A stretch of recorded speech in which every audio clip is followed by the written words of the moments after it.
உலகெங்கும் வாழும் முருக பக்தர்களுக்கு வணக்கம், முருகர் சொந்தங்களுக்கு வணக்கம்.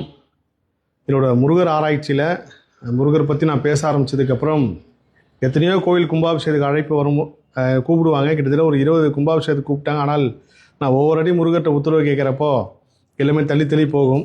சரி, ஏதோ ஒரு காரணம் வச்சுட்டு வர முருகப்பெருமான் அப்படின்னு சொல்லும் போது தான் போன வருஷம் சத்தியமங்கலத்தில் ஒரு கோயில் கும்பாபிஷேகத்துக்கு நான் போயிருந்தேன். அது ஒரு பெரிய அதிசயம், அற்புதம் தான். அதுக்கப்புறம் நான் ரெண்டாவதாக ஒரு கோயில் கும்பாபிஷேகத்தை வரத்துக்கு முருகர் உத்தரவு கொடுத்து ஆனால் அது கும்பாபிஷேகத்துலையும் கலந்துக்க முடியாமல் இந்த இடத்துக்கு வர்றதுக்கு மட்டும் ஒரு 4 நாளாக நானும் ஒவ்வொரு நாளும் ஃபோன் பண்ணி வந்துடுவேன்னு சொல்லுவேன். அப்புறம் காலையில் போக முடியாத ஒரு சூழ்நிலை இடம். அப்படி தடங்களாய் 4வது நாள் இன்றைக்கி வந்து நிற்கிறேன். எந்த இடம்னு பார்த்தீங்கன்னா சுங்குவாசத்திரம் பக்கத்தில் தென்னேரின்னு ஒரு ஊர். அந்த ஊரில் ஒரு முருகர் வந்து இந்த கோயிலுக்கு வரது உத்தரவு கொடுத்தாரு அப்படின்னா அதுக்கு பின்னாடி ஒரு பெரிய ஆச்சரியமான ஒரு சம்பவம் இருக்குது. எனக்கு தனிப்பட்ட முறையில் வந்து அது ஒரு பெரிய விஷயம் கனெக்ட் ஆச்சு. ஏன்னா அன்னையனார் பெருமானோட வழிபாடு எல்லா முருக பக்தர்கள் வீட்லேயும் உள்ளங்களையும் இல்லங்களையும் செய்யணும் அப்படின்னு சொல்லி எனக்கு தியானத்தில் உத்தரவு வந்து அதை நான் கரெக்டாக பதிவு பண்ணுறேன். பதிவு பண்ணி ஒரு 4வது நாள் வந்து இந்த கோவிலேருந்து ஒரு தம்பி கூப்பிட்டார், மோகன். ஆனால் இயற்கையாக ஒரு பேர் வந்து கந்தவேல் நான் சேவ் பண்ணி வச்சுட்டேன். மோகன் தானே உங்கள் பேர்? மோகன்றவர் தான் கூப்பிட்டு எனக்கு ஒரு விஷயத்த சொன்னார். ஐயா, நாங்கள் இந்த மாதிரி இந்த கோவில் கட்டுறோம், இந்த கோவில் அன்னையனார் பெருமானும் பாம்பன் சுவாமிகளோட சிலையை வந்து வைக்கணும்னு உத்தரவு. ஆனால் அது வைக்கவே முடியல. நான் வந்து வைக்கலாமா அப்படின்னா தாராளமாக வைங்க, நீங்கள் வைங்க, கண்டிப்பாக நான் வரேன் அப்படின்னு சொல்லி நான் சொல்லியிருந்தேன் கும்பாபிஷேகத்துக்கு. அப்படி தான் வச்சுருக்காரு. அடுத்த காணொலியில் அந்த பார்ப்பீங்க. அன்னையனார் பெருமானோட வழிபாடு வந்து உலகம் ஃபுல்லாகவே வந்து மிகப்பெரிய அளவுக்கு நடக்க போகுது. காரணம் என்னென்னா, இன்றைக்கி நம்ம முருக பக்தர்களுக்கு ஒரு பெரிய பொக்கிஷமாக இருக்கிறது திருப்புகழ், கந்தல் அலங்காரம், கந்தல் அனுபூதி.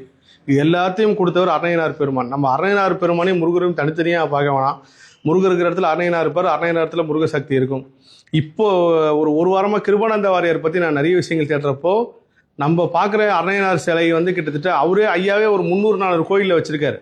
புராதன கோவில்கள்லேயே ஐயா சொல்லி தான் அன்னையனார் பெருமானோட சிலையை வச்சுருக்காங்க. தமிழ்நாட்டில் பல கோவில்கள் வந்து அன்னையனார் பெருமானோட சிலை வந்ததுக்கு கிருபானந்தர் வந்து ஒரு பெரிய காரணம். அதில் நம்ம ஒரு சிறு கருவியாக செயல்பட்டு முருகப்பெருமான் தியானத்தில் எனக்கு உத்தரவு கொடுத்தது தான் அன்னையனார் பெருமானார் வழிபாடு எல்லார் வீட்லையும் செய்யணும் அப்படின்னு சொல்லிட்டு அதில் இந்த கோயில் வந்து அன்னையனார் சிலை வச்சது வந்து உண்மையிலே ஒரு பெரிய ஆச்சரியம். அதை பார்த்தோன்னே நான் கண்டிப்பாக வரேன்னு சொல்லி இன்றைக்கி கும்பாபிஷேகம் முடிஞ்சு மண்டலாபிஷேகம் நடந்துகிட்ருக்கு. இந்த முருகர் பேர் வந்து சக்திவேல் முருகர். பூமியிலேருந்து கிடைச்ச சிலை. அதுக்கப்புறம் முருகப்பெருமான நிறைய விஷயங்கள் மாற்றம் ஏற்படுத்தி இன்றைக்கி கும்பாபிஷேகம் வரைக்கும் நடந்திருக்கு. முருக சக்தியிலையும் முருக பக்திலையும் வந்து சின்னது பெருசுன்னு கிடையாது, சிறிய கோயில் பெரிய கோயிலும் கிடையாது. நம்ம அறுபடைக்கும் போகிறோம். அந்த அறுபடை போகிறதுக்கு முன்னாடி நம்ம பகுதியில் இருக்கிற முருகர் தான் மிகப்பெரிய சக்தி வாய்ந்த முருகர். ஏன்னா அந்த முருகர் அனுமதிக்காமல், அந்த நம்ம எல்லைக்குள்ளே இருக்கிற தெய்வம் அனுமதிக்காமல் நாளால் எங்கேயும் பயணிக்க முடியாது, நல்லபடியாக போயிட்டு வர முடியாது. அதனால் உங்களோட வீட்டு பக்கத்தில் இருக்கிற முருகரோ இல்லை பெரிய முருகர் எல்லாரையும் ஒரே முருகராக பாருங்கள். சின்ன முருகர் பெரிய முருகன் பார்க்காம வழிபாடு செய்யுங்க. முருக சக்தி முருகர் யுகத்தில் அபரிவிதமாக போயிட்டுருக்கு. என்னோடய முருகர் பயணத்தில் இந்த இடம் வந்து 2வதாக நான் கும்பாபிஷேகத்துக்கு வரக்கூடிய இடம். உண்மையிலே பெரிய மனநிறைவு. இந்த தம்பி தான், இவருக்கு ஒரு பெரிய ஆச்சரியம் நடந்துச்சு.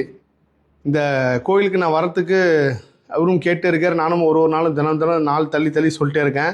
திடீர்னு என்னோடய மெடிடேஷன் முடித்தோடனே இவருக்கு ஃபோன் பண்ணணும்னு உத்தரவு வருது. ஃபோன் பண்ணி நான் வரேன் அப்படின்னு சொல்கிறதுக்கு.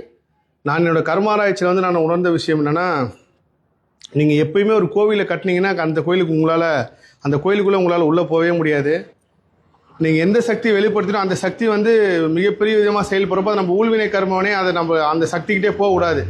அப்போ இவருக்கு ஏதோ இங்கே ஒரு கோயில் ஒரு பிரச்சனை ஆகிருக்கு போல இருக்குது, எனக்கு தெரியாது. நான் கரெக்டாக இவருக்கு ஃபோன் பண்ணணும்னு உத்தரவு வந்தவொடனே இவருக்கு நான் ஃபோன் பண்ணுறேன். அவர் அப்போ தான் சொல்கிறார், இந்த கோயிலை விட்டு நான் போயிடலான்னு இருந்தேன், ரொம்ப மனக்கலக்கத்தில் இருந்தேன், நீங்கள் எனக்கு கரெக்டாக தொடர்பு கொண்டீங்கன்னாரு. இந்த தம்பி தான் இந்த சின்ன வயசில் ஒரு இவ்வளோ பெரிய முருகர் கோயிலே அவர் கட்டியிருக்காரு முருக பக்தியில். வாழ்த்துக்கள் கண்ணா. இந்த என்ன